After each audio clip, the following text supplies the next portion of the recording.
Question number 42. Mr. X is employed in Bharatpur Company Limited. The population of the city is 7 lakh. The following information are available in connection with the income year ending 31st March 2024. तो mister x एक private employee हैं और जिस city में वो रह रहे हैं उस सिटी का पॉपुलेशन 7 लाख है, ठीक है। और ये सारा इन्फॉर्मेशन दे रखा है। ये बैकग्राउंड नॉइज़ के लिए सॉरी, मैं बाहर आया हुआ हूँ इसलिए सारा डिस्टर्बेंस हो रहा है, ठीक है। फर्स्ट, सैलरी 10,000 पर मंथ, ये फुली टैक्सेबल होता है 10,000 इंटू 12। CCA यानी कि सिटी कंपनसेटरी अलाउंस, ये भी फुली टैक्सेबल होता है 1000 इंटू 12 हो जाएगा। बोनस 8% ऑफ बेसिक पे फुली टैक्सेबल होगा। जो भी साल का बेसिक पे आएगा उसका 8% निकालना और आउटर कॉलम में लिख देना है, ठीक। Employer contributes 15% of his basic salary to a recognized provident fund. X contributes an equal amount. पहली बात, जो एम्प्लॉय कंट्रीब्यूट करता है आरपीएफ में वो हम नहीं लेते हैं। क्यों? क्योंकि एम्प्लॉय का contribution to RPF already salary में जुड़ा रहता है, तो उसको छोड़ दो। एम्प्लॉयर कंट्रीब्यूशन लेते हैं मगर इन एक्सेस ऑफ 12% ऑफ सैलरी लेते हैं। यहाँ कितना कंट्रीब्यूट है? 15%, तो केवल 3% टैक्सेबल होगा। ये सब मैंने फॉर्मेट में भी और प्रोविडेंट फंड वाली वीडियो में भी बताया हुआ है। Fifth point, a rent free accommodation equipped with furniture has also been provided. The cost of furniture is rupees 80,000. Depreciated value being 64,800. पहली बात, ये प्राइवेट एम्प्लॉय है। प्राइवेट एम्प्लॉय के केस में दो अलग अलग तरीके होते हैं, एक house taken on rent by employer, एक हाउस ओन्ड बाय एम्प्लॉयर। और रेंट फ्री हाउस वाली वीडियो जिसने देखी होगी मेरी, उसको मैंने बताया था कि अगर क्वेश्चन में पॉपुलेशन की बात कर दे तो समझ जाना कि ये जो घर है ये ओन्ड बाय एम्प्लॉयर वाली कंडीशन से सॉल्व होगा। जब भी पॉपुलेशन की बात हो जाए तो समझ जाना हाउस ओन्ड बाय एम्प्लॉयर वाली कंडीशन है, ठीक है। अब फर्नीचर भी प्रोवाइडेड है। तो पहली बात तो मैंने बताया कि मैं बाहर हूँ, तो मैं आपको कॉपी से पूरा फॉर्मूले दिखाता था कैसे करना है, ठीक है। तो इस बार मैं सीधे आपको सॉल्यूशन में सॉल्व करके दिखाऊंगा, ठीक। अभी बस इतना जान लो कि जो एड फर्नीचर जब भी प्रोवाइड होता है और ओन्ड बाय एम्प्लॉयर होता है, तो यहाँ फर्नीचर को हायर्ड नहीं लिखा है तो हम मानेंगे ओन्ड बाय एम्प्लॉयर है, तो हम 10% ऑफ फर्नीचर को ऐड कर लेते हैं। तो ये डेप्रिशिएटेड वैल्यू जो दे रखा है इससे हमको कोई भी मतलब नहीं है। जो ओरिजिनल वैल्यू है फर्नीचर की उसका 10% आप निकालना है, ठीक है। तो वो मैं करके आपको वहां पे दिखाऊंगा कैसे सॉल्व करना है। Sixth point, the employer company gifted him rupees 15,000 on his marriage anniversary during the previous year. तो भाई जो मिस्टर एक्स के एम्प्लॉयर हैं, ओनर हैं, उन्होंने क्या किया, 15,000 रुपए मिस्टर एक्स को दिया कि भाई ये लो तुम्हारे मैरिज एनिवर्सरी का गिफ्ट है, तो ये फुल्ली टैक्सेबल हो जाएगा 15,000 रुपए। The employee has appointed a gardener and a watchman. They are paid by the company at rupees 1,000 per month and 800 per month respectively. तो देखो भाई, क्योंकि गार्डनर और वॉचमैन किसके काम आ रहे हैं? मिस्टर एक्स के। तो मिस्टर एक्स के लिए हो गया परकेजिट फायदा, ठीक। और इसको पे कौन कर रहा है? गार्डनर वॉचमैन को पे मिस्टर एक्स नहीं कर रहे हैं, पे कर रहे हैं इनके कंपनी पे कर रही है, यानी कि ये टैक्सेबल परकेजिट हो गया, फायदा हो गया इनके लिए, तो टैक्स लगेगा fully taxable. He is also getting an education allowance for his 2 children at the rate rupees 450 per month for each. तो भाई एजुकेशन अलावेंस का हमने पढ़ा था कि 100 रुपीज पर मंथ पर चाइल्ड एग्जेम्प्ट रहता है, लेकिन मैक्सिमम ऑफ 2 चिल्ड्रन, केवल 2 बच्चों के लिए। तो यहाँ 2 ही बच्चे हैं, पहले लिखना 450 इंटू 12 और मल्टीप्लाई कर देना 2 से। इससे साल का 2 बच्चों का जितना एजुकेशन अलाउंस मिला है वो आ जाएगा। उसके बाद आप लेस करोगे 100 रुपए पर मंथ पर चाइल्ड के हिसाब से, तो 100 इंटू 12 इंटू 2 करके लेस कर देना है, ठीक है। ये आपको याद होना चाहिए। सब मैंने पहले की 7 वीडियोस आप देख लो, समझ में आ जाएगा। और रेंट फ्री हाउस में इस बार मेजर चेंज आया है, जो कि मैंने रेंट फ्री हाउस वाली वीडियो में कवर किया है, आप जाके देख सकते हो। He paid rupees 4,000 as professional tax for 2 years during the previous year. He paid rupees 4,000 as professional tax for 2 years during the previous year. तो जब हम ग्रॉस सैलरी में से डिडक्शन अंडर सेक्शन 16 करते हैं, तो यहाँ वहाँ मैंने फॉर्मेट में बताया था कि प्रोफेशनल टैक्स यानी कि एम्प्लॉयमेंट टैक्स को लेस करते हैं। तो 4,000 रुपये भले ही 2 साल का था, लेकिन पेड ड्यूरिंग प्रीवियस ईयर है ना, तो ये 4,000 रुपये लेस हो जाएगा वहाँ पे, ठीक है। हमको टैक्सेबल सैलरी कैलकुलेट करना है मिस्टर एक्स का असेसमेंट ईयर 24-25 के लिए। सॉल्यूशन देखते हैं 42 का। सबसे पहले हम लिखेंगे यहाँ पे format computation of taxable income from salary for the assessment year 2024-25 अभी चल रहा, वही मैंने यहाँ पे लिख दिया है। सबसे पहले हम लेते हैं बेसिक सैलरी, जो कि फिक्स्ड है, कितना मतलब कितना दिया हुआ है 10,000 पर मंथ। तो 10,000 मल्टीप्लाइड बाय 12 यानी कि ये हो गया 1,20,000 रुपीज़। ठीक है। बेसिक सैलरी के बाद दिया हुआ है सिटी कंपनसेटरी अलावेंस, ये फुल्ली टैक्सेबल होता है 1,000 रुपये मल्टीप्लाइड बाय 12 यानी कि 12,000 रुपीज़ यहाँ पे लिख दो। उसके बाद है बोनस। बोनस कितना होता है 8% ऑफ बेसिक पे लिखा हुआ है, तो 8% ऑफ 1,20,000। भाई बेसिक पे कितना है 1,20,000, तो उसका 8% जो है वो बेसिक पे के बराबर है। ये हो गया 9,600। ठीक।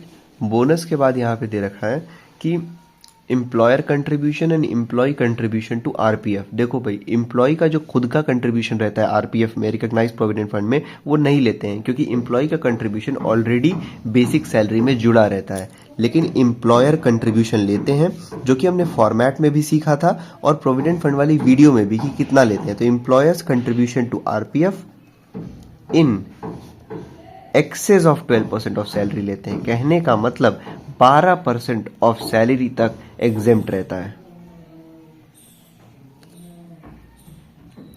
तो वहां स्पेस छोड़ दो आप और यहां पे हेडिंग डालो आरपीएफ। ठीक है। सबसे पहले हम यहां पे लिखते हैं salary for RPF. Salary for RPF का फॉर्मूला क्या होता है, basic salary plus DA on retirement plus dearness pay plus commission on sales. Basic salary है यहाँ पे कितनी 1,20,000, डीए रिटायरमेंट पे नहीं है, टीपी नहीं है, कमीशन ऑन सेल्स नहीं है, तो 1,20,000 रुपये हो गया यहाँ पे। ठीक। उसके बाद फॉर्मूला क्या होता है, फॉर्मूला मतलब किस फॉर्मूले से हम निकालते हैं, हम यहाँ लिखते हैं एम्प्लॉयर कंट्रीब्यूशन टू आरपीएफ।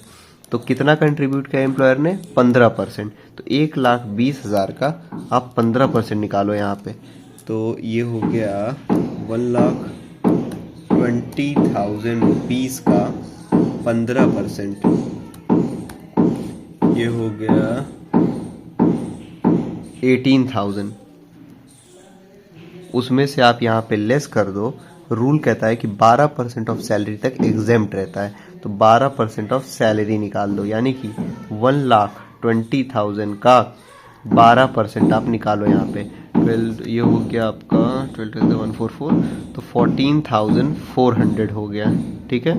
इसको लेस कर लो, तो ये हो गया 0, 10 - 4 6, फिर हो गया 7 - 4 3, 3,600 जो है वो टैक्सेबल आरपीएफ हो गया। बहुत सिंपल होता है यार, यहाँ लिख दो एम्प्लॉयर कंट्रीब्यूशन जितना किया है वो और 12% ऑफ सैलरी लेस कर दो। एक और तरीके से हो सकता है, वो कैसे, मतलब ये आंसर आ गया आपका, ये जाके फॉर्मेट में लिख दो। एक और तरीका ये होता है कि देखो भाई यहाँ पे 15% कंट्रीब्यूट किया एम्प्लॉयर ने, 12% एग्जेम्प्ट होता है, यानी कि 3% टैक्सेबल होगा सैलरी का, तो 3% इस वाले सैलरी का निकाल दो। तो 1,20,000 का जब आप 3% निकालोगे तो आप चेक कर लेना यही वाला आएगा। 1,20,000 का जब आप 3% निकालोगे सीधे से, तो वो भी इतना ही आएगा। ठीक है। बाकी ये जेन्युइन फॉर्मूला था, यहाँ तक मैंने आपको करके दिखा दिया, वैसे भी और ऐसे भी। ठीक। तो 3,600 को आप पुट कर दो यहाँ पे, यहाँ लिख दो 3,600। ठीक है। उसके बाद है यहाँ पे रेंट फ्री अकोमोडेशन। तो रेंट फ्री हाउस यहाँ पे कैलकुलेट होगा। ये प्राइवेट एम्प्लॉय है, दो तरीका होता है प्राइवेट एम्प्लॉय में, एक house taken on rent by employer और एक होता है हाउस ओन्ड बाय एम्प्लॉयर। तो यहाँ पे पॉपुलेशन की बात की गई है और मैंने रेंट फ्री हाउस वाली वीडियो में ही बताया था कि जब भी पॉपुलेशन की बात कर दे तो वो समझ जाना कि वो हाउस ओन्ड बाय एम्प्लॉयर वाली कंडीशन है। ठीक है। बाकी फर्नीचर भी प्रोवाइड हुआ है, तो हम सॉल्व करते हैं इसको। ठीक है। यहाँ स्पेस छोड़ दो आप, यहाँ पे आप हेडिंग डाल दो रेंट फ्री हाउस, वहाँ स्पेस छोड़ देना। सबसे पहले लिखो, जब भी प्राइवेट एम्प्लॉय के रेंट फ्री हाउस की बात हो तो सबसे पहले निकालना salary for rent free house, जिसका फॉर्मूला होता है basic salary plus DA on retirement plus dearness pay plus bonus plus commission plus all taxable allowances given in the question. तो बेसिक सैलरी कितनी है, बेसिक सैलरी है 1,20,000। Question में D on retirement नहीं है, डीपी नहीं है, बोनस दे रखा है 9600, कमीशन नहीं है, ऑल टैक्सेबल अलावेंस के नाम पे सिटी कंपनसेटरी अलावेंस। तो कितना उसमें टैक्सेबल है, जितना यहाँ लिखा करो वो लेना बाहर। तो सीसीए में 12,000, तो ये टैक्सेबल अलावेंस है, तो यहाँ लिख दो। अब एक बार क्रॉस चेक कर लो क्वेश्चन से, सैलरी ले लिया, सीसीए ले लिया, बोनस ले लिया, उसके अलावा एम्प्लॉयर ने कंट्रीब्यूट किया ये, और हाँ एजुकेशन अलावेंस। देखो यही गलती होती है, एजुकेशन अलावेंस भी है आगे। तो अब आप क्या करो,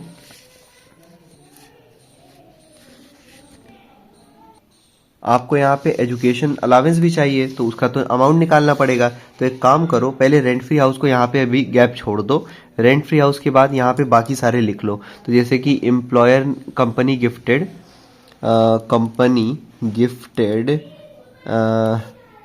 मैरिज एनिवर्सरी गिफ्ट, कितना कितना रुपए दिया, 15,000 रुपए। तो ये अभी मैं रेंट फ्री हाउस छोड़ा हुआ हूँ क्योंकि जितने भी टैक्सेबल अलावेंस है वो पहले यहाँ लिख लूँ ताकि वहाँ पे काम आएगा। तो 15,000 रुपए का कंपनी ने गिफ्ट किया। उसके बाद है कंपनी गिफ्टेड एनिवर्सरी गिफ्ट, वो हमने यहाँ पे ले लिया। उसके बाद बोला गया है कि एम्प्लॉय को एक गार्डनर और एक वॉचमैन प्रोवाइड किया गया है, लेकिन उसका पेमेंट कौन कर रहा है, पेमेंट कंपनी कर रही है, यानी कि मिस्टर एक्स के लिए हो गया फायदा, यानी कि परक्विजिट। तो आप यहाँ लिखो, गार्डनर का अमाउंट दिया गया है 1,000 रुपये पर मंथ, तो 1,000 इंटू 12,000 रुपये टैक्सेबल हो जाएगा। वॉचमैन को दिया गया है 800 पर मंथ, तो 800 इंटू 12 यानी कि 9,600 हो जाएगा। उसके बाद यहाँ पे हो जाएगा एजुकेशन अलावेंस, जिसके लिए हम अभी रेंट फ्री हाउस को छोड़े हैं कि पहले यहाँ एजुकेशन अलावेंस हम निकाल लें।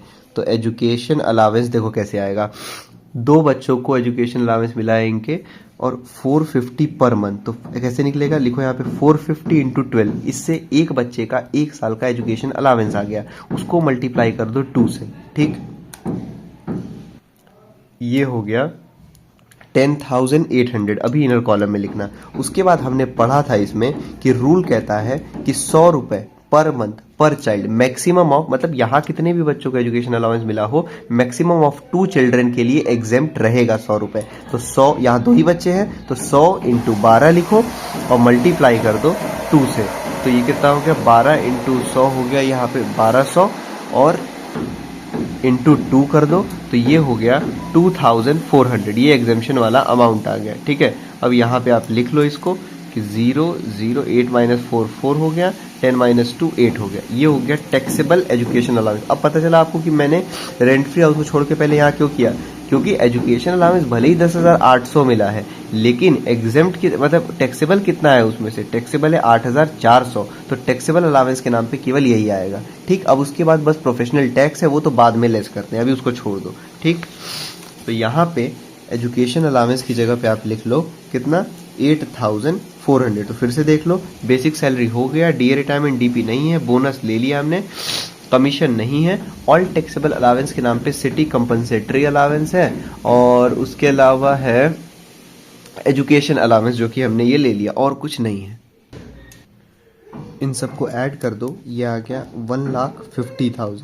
उसके बाद प्राइवेट एम्प्लॉय में 2 अलग अलग कंडीशन होती है, एक house taken on rent by employer, एक हाउस ओन्ड बाय एम्प्लॉयर। यहाँ पॉपुलेशन की बात कर दी गई, यानी कि ये हाउस ओन्ड बाय एम्प्लॉयर वाली कंडीशन हो गई, ठीक है। अब रेंट फ्री हाउस वाली आप वीडियो जाके देख लो, इस साल रेट्स में चेंजेस आए हैं। देखो ये लिखना, आपको लिखना नहीं है, मैं बस समझाने के लिए बता रहा हूँ। असेसमेंट ईयर है आपका 24-25, तो प्रीवियस ईयर हो गया आपका 1 अप्रैल 2023 से लेकर 31 मार्च 2024 तक, ठीक। और इन जो रेंट फ्री हाउस में चेंजेस आया है वो आया है 1 सितंबर 2023 से। तो कहने का मतलब देखो, अप्रैल मई जून जुलाई अगस्त, पहले के 5 महीने पुराने रेट से सॉल्व होगा, जो आगे के महीने हैं वो नए रेट से, यानी कि 1 सितंबर से नए रेट से। तो पहले यहाँ देखो पॉपुलेशन कितना बोला है, 7 लाख। तो अभी मेरे पास कॉपी तो है नहीं कि मैं आपको दिखाऊं फॉर्मूला, आप वो वाली वीडियो खोल लो, उसमें देखो कि 10 लाख पुराने रेट के हिसाब से जब भी पॉपुलेशन 10 लाख से नीचे रहता है तो 7.5% ऑफ ये वाला सैलरी लेते हैं हम, ठीक। तो यहाँ बड़ा ब्रैकेट लिखो और यहाँ लिखो 7.5% of salary, not basic, this one, ठीक। अब देखो अप्रैल मई जून जुलाई अगस्त केवल 5 महीने, तो 5 और टोटल होते हैं 12 महीने, ब्रैकेट क्लोज। आगे आ जाओ, जो नया रेट है उसमें कहते हैं कि 15 लाख से अगर पॉपुलेशन कम है तो सैलरी का 5%। तो यहाँ पे तो 7 लाख से भी कम है पॉपुलेशन, यानी कि इसी में आ जाएगा। तो ये हो गया 5% of salary multiplied by 7 divide by 12। क्यों? सितंबर, अक्टूबर, नवंबर, दिसंबर, जनवरी, फरवरी, मार्च। ठीक है, अब फटाफट वैल्यू पुट करो इसमें। तो 7.5% of salary not basic, this one 1,50,000 multiplied by 5 divide by 12। फिर यहाँ पे 5% of 1,50,000 multiplied by 7 divide by 12। अब क्या करोगे, इसका 1,50,000 का 7.5% निकालो, जो अमाउंट आएगा उसको मल्टीप्लाई करना 5 से, डिवाइड कर देना 12 से। ऐसे ही सेम इधर वाले के साथ भी। ये आया है 4,687.5, 4687.5, इसीलिए इसको राउंड ऑफ कर दो और लिख दो 4688। ठीक, अब यहाँ पे आ जाओ, ये आ गया 4375। ठीक है, बहुत सिंपल है भाई। इसका 5% निकालो, मल्टीप्लाई करो 7 से, डिवाइड कर दो 12 से। ठीक, ये आ गया 9,063। ठीक है, यहाँ लिख दो आउटर कॉलम में 9,063। ठीक है, उसके बाद अगर क्वेश्चन में फर्नीचर भी प्रोवाइड है तो वो लेते हैं। जैसे यहाँ बोला गया है कि कॉस्ट ऑफ, पहली बात तो ये आपको बता दूं कि जो डेप्रिशिएटेड वैल्यू बीइंग 64,800 लिखा है, इससे हमको कोई भी मतलब नहीं है। ठीक, हमको बस ओरिजिनल कॉस्ट से मतलब होता है। अब देखो, अगर यहाँ हायर किया गया होता फर्नीचर को तो फुल हायर वैल्यू यहाँ लिख देते, लेकिन यहाँ सिर्फ बोला है कॉस्ट ऑफ फर्नीचर, तो हम मानेंगे फर्नीचर ओन्ड बाय एम्प्लॉयर वाली कंडीशन है, तो 10% कॉस्ट ऑफ फर्नीचर हम निकाल लेंगे। ठीक है, अब ध्यान देना, यहाँ पे जो डेप्रिशिएटेड वैल्यू है 64,800, उससे हमको कोई मतलब नहीं है। ओरिजिनल अमाउंट का 10% निकाल लो। 10% ऑफ 80,000, ये हो गया 8,000। ठीक है, ऐड कर लो इसको, ये हो गया आपका 6,309 + 8 17,063। उसके बाद हम लेस करते हैं, अगर रेंट फ्री हाउस से रिलेटेड एम्प्लॉय ने एम्प्लॉयर को कोई भी अमाउंट पे किया है तो वो लेस करते हैं, लेकिन नहीं है तो ये हो गया taxable value of rent free house 17,063। ठीक है, इसको पुट करो यहाँ पे फॉर्मेट में। ये रहा रेंट फ्री हाउस, यहाँ पे पुट कर दो। ये हमने रेंट फ्री हाउस को रोक के पहले ये सब क्यों निकाल लिया था, क्योंकि हमको एजुकेशन अलावेंस का टैक्सेबल अमाउंट चाहिए था, ये वाला नहीं चाहिए था, टैक्सेबल चाहिए था, इसलिए। तो फिर से एक बार मैच कर लेते हैं। बेसिक सैलरी हो गया, सीसीए हो गया, बोनस हो गया, एम्प्लॉय कंट्रीब्यूशन हो गया, रेंट फ्री हाउस हो गया, कंपनी ने जो मैरिज एनिवर्सरी गिफ्ट दिया था 15,000 रुपये, वो भी हो गया। फिर उसके बाद वॉचमैन और गार्डनर, क्योंकि प्रोवाइड किया गया था एम्प्लॉयर की तरफ से और एम्प्लॉयर ही पे कर रहे थे सैलरी, इसी वजह से टैक्सेबल हो गया। फिर उसके बाद एजुकेशन अलावेंस भी हमने निकाल लिया। ठीक, और लास्ट में प्रोफेशनल टैक्स, तो वो तो ग्रॉस सैलरी में से लेस होता है। अब पहले इन सबको आप ऐड कर लो। इन सबको ऐड करने के बाद ये आया 207,263, 2,07,263। ये हो गया ग्रॉस सैलरी। इसमें से आप लेस करोगे डिडक्शन